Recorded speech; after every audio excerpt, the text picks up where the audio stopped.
Hello, hello mga langga. Nagluto ako ng humba. Sa halip na naging humba, mukhang naging adobo yata ito. Ay ambot sa langaw na may bangs.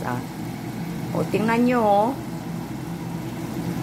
Sa halip na ano siya, humba, naging adobo. Pambihirang patis. Ano kaya pinagkakaiba ng adobo at saka humba?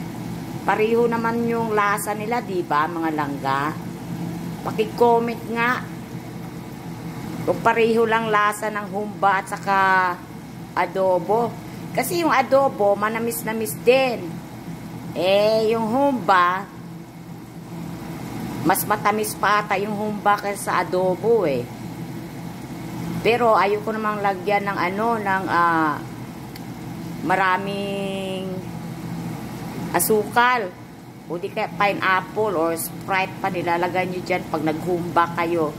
Basta ako, itong kinalabasan niya adobo yata.